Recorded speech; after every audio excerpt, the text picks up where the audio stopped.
Hello à tous, bienvenue dans cette nouvelle vidéo où je vous ai expliqué un petit peu, en plusieurs vidéos d'ailleurs, ça va être, il va y avoir plusieurs épisodes je pense, sur comment j'ai créé mon court-métrage en fait, parce que je voulais réaliser un court-métrage depuis quand même pas mal d'années on va dire, et j'ai dû souvent réécrire mon court-métrage parce que faute de, pas de moyens mais plus de compatibilité d'agenda on va dire. Et du coup, voilà, aujourd'hui je voulais vraiment vous parler du fait que les étapes en amont d'une préparation de court-métrage qui est assez longue. Après, je n'ai pas eu de cours de cinéma ou autre. J'ai vraiment eu que quelques cours de vidéo avec comment créer un storyboard, comment créer une fiche technique et autres. Et après le reste, je l'ai fait vraiment en mode la méthode de travail qui s'adaptait le mieux à ma façon de voir les choses et à structurer les choses en fait.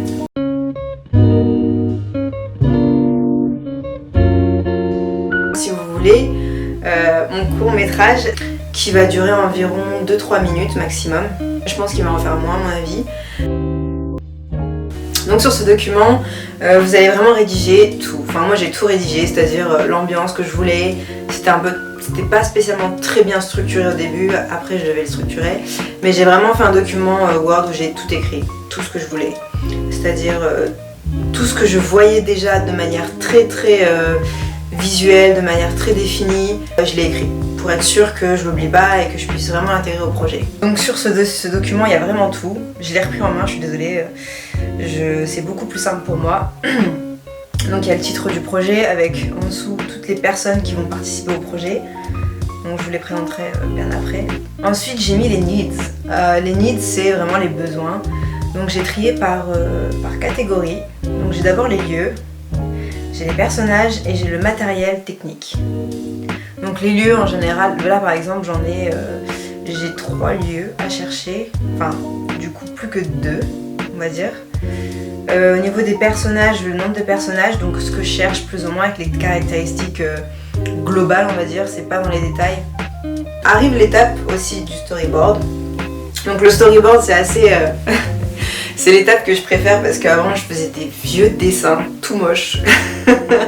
Et c'est limite, c'était plus des mémos pour moi que pour mon équipe parce que quand je la présentais à mon équipe, forcément, vu que je suis pas très forte en dessin, fallait que je le remime en fait carrément devant mon équipe. Moment très gênant d'ailleurs. Mais le storyboard, non, franchement, c'est vraiment quelque chose de hyper important parce que la photographie d'un court-métrage, et on va dire que c'est ce qui fait un très bon court-métrage ou non d'ailleurs, visuellement et esthétiquement parlant, je veux dire. C'est hyper important, c'est vraiment une étape super importante pour moi. Moi ça me paraît vraiment important de choisir tel plan, telle ambiance, à tel moment, tel lieu et tout ça.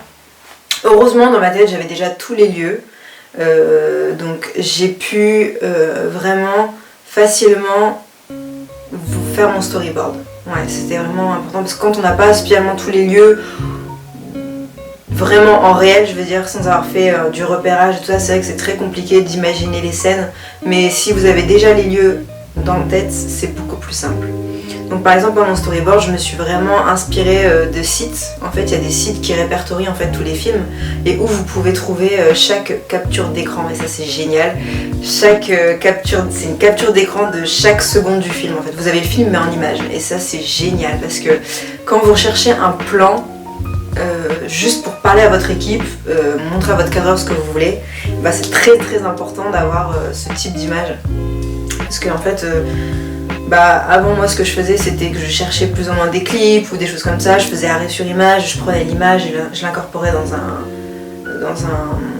PowerPoint pour faire mon mood board. Aujourd'hui je marche pas du tout comme ça, je vais vraiment sur des sites spécialisés pour trouver exactement toutes les images d'un film.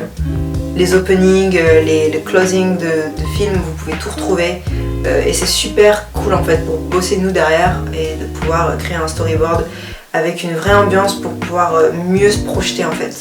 Parce que plus vous arrivez à projeter de manière structurée et finie sur une feuille ou sur un document, plus votre équipe sera non seulement aura envie de bosser sur ce projet, mais en plus sera aussi capable de fournir le rendu voulu en fait. Voilà.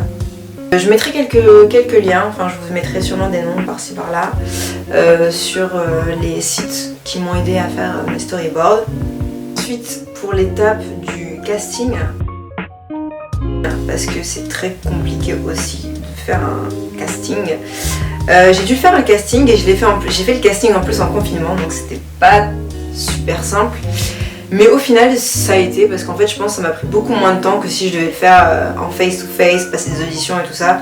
Honnêtement j'ai jamais fait ça de ma vie. Je me suis surtout inspirée de ce que j'avais vu pour tout ce qui était campagne, mannequin et tout ça. Ça marche à peu près de la même manière. Ensuite au niveau des personnages, j'ai trié ça comme ça. C'est-à-dire que j'ai mis mon personnage 1, toutes les caractéristiques physiques que je voulais absolument avoir. Et le personnage 2 pareil.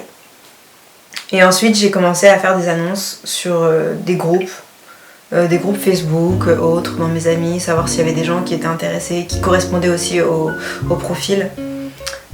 Pour trier en gros les candidatures.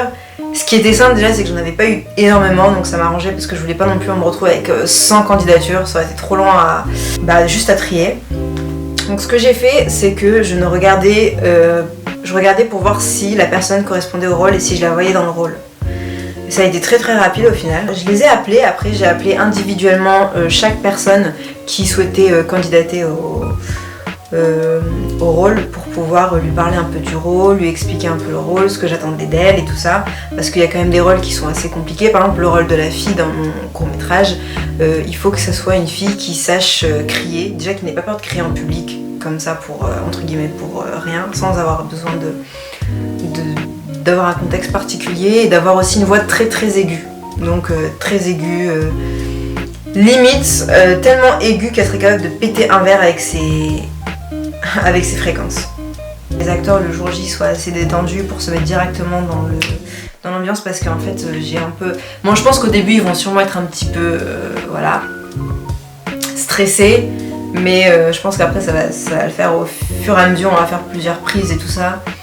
C'est pour ça que d'ailleurs j'ai aussi pris un coach, enfin un de mes amis qui a fait du théâtre, qui va plus ou moins les coacher pour les rendre à l'aise le jour du tournage. Que je veux que les gens puissent se sentir à l'aise avec les gens avec lesquels ils travaillent, parce que sinon on va prendre beaucoup de temps à les mettre à l'aise, et ça peut prendre entre 30 minutes, 1 heure, 2 heures. Je le sais, je sais de quoi je parle, parce que pour les shootings c'est la même chose. En général une personne qui est pas très à l'aise, elle prend 30 minutes voire 1 heure à se mettre à l'aise, et c'est beaucoup de temps de perdu pour que vraiment on puisse travailler dans des bonnes conditions tout de suite. Voilà. On est une petite équipe à travailler dessus, on est de mémoire, on est 7 je crois. Mon court métrage est découpé en 2 parties, il y aura 2 tournages. Je l'ai fait vraiment en fonction des lieux, et à la base je voulais tourner tout sur le même jour, mais le problème c'est que, on va dire que c'était beaucoup plus simple pour moi de m'organiser et de faire ça en plusieurs parties. Et pour éviter aussi les indisponibilités des uns des autres, parce que c'est beaucoup plus compliqué de bloquer aujourd'hui pour les acteurs, toute l'équipe, peut-être 2 journées, sachant qu'ils vivent pas de ça, ou du moins pas tous, que de bloquer quelques heures pour des scènes. Il y aura une réunion forcément où, d'ailleurs elle a lieu dans pas longtemps, il y a une réunion qui va avoir pour vraiment présenter l'équipe globalement, présenter le projet. Mon but c'est vraiment que le projet puisse appartenir autant aux autres qu'à moi. Vraiment appartenir aux autres, parce que c'est important que ce soit pas juste mon projet. Je veux vraiment que les personnes puissent se l'approprier, être vraiment dedans, puissent vraiment l'utiliser, voire même l'utiliser après en disant voilà, moi j'ai participé à ça. Enfin je serais vraiment fière quoi. Je veux pas que ce soit juste ma fierté, c'est pas mon but. Je veux vraiment que les personnes puissent avoir une bonne cohésion d'équipe ensemble et puissent se faire confiance les uns les autres, parce qu'on n'aura pas beaucoup de temps pour tourner à cause peut-être des indisponibilités des uns des autres, peut-être aussi le fait qu'il y aura peut-être beaucoup de monde dans la rue où je veux tourner. Je vous filmerai la suite, je vous emmènerai quand je ferai mes repérages de lieux et tout ça, pour que vous puissiez vraiment comprendre l'ambiance, comprendre le process aussi, et puis aussi le fait que ce soit super amusant. Moi un truc que j'adore c'est faire le repérage de lieux, parce que je trouve que trouver un lieu qui correspond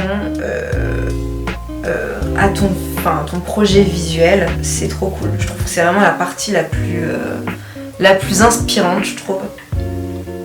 Il y a des lieux où, même pour les photos, je me rends compte qu'il y a des photos, j'ai pas du tout envie, j'aurais jamais eu l'idée de shooter dans un lieu, mais quand je vois le lieu, ça me donne envie de créer un shoot, juste pour le lieu en fait. J'ai eu plusieurs shoots comme ça où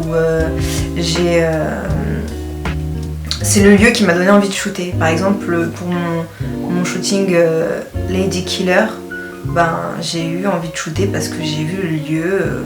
C'était un jour où j'étais avec un pote, on sortait, on se baladait le soir à Lille. Je crois qu'on cherchait une chicha, un truc comme ça, pour parler de nos vies quoi. Et en fait, dans la rue, il y avait une épicerie à droite, il y avait des chichas à droite, à gauche. Il y avait une ambiance, il y avait quelque chose, il y avait des voitures qui passaient, des belles voitures avec des phares, avec les phares arrière rouges, les devants blancs, Et je sais pas, ça m'a donné envie de shooter en fait. Juste cette ambiance où les gens passent et tout, je trouvais ça trop cool en fait. Ça faisait limite film. Du coup, ça m'a donné envie de shooter. Voilà. Donc je parle trop, la meuf qui s'égare. Du coup je vous mettrai les autres vidéos sur comment vont se passer les autres étapes du court métrage, c'est-à-dire les repérages et tout ça. Et je vous filmerai aussi peut-être les réunions, les équipes et tout ça pour qu'on puisse vraiment être dedans. Parce que franchement les acteurs ont vraiment des bonnes gueules je pense pour jouer le truc. Donc ouais, ça va être cool. Voilà. Et oublie pas de t'abonner si tu n'es pas encore abonné.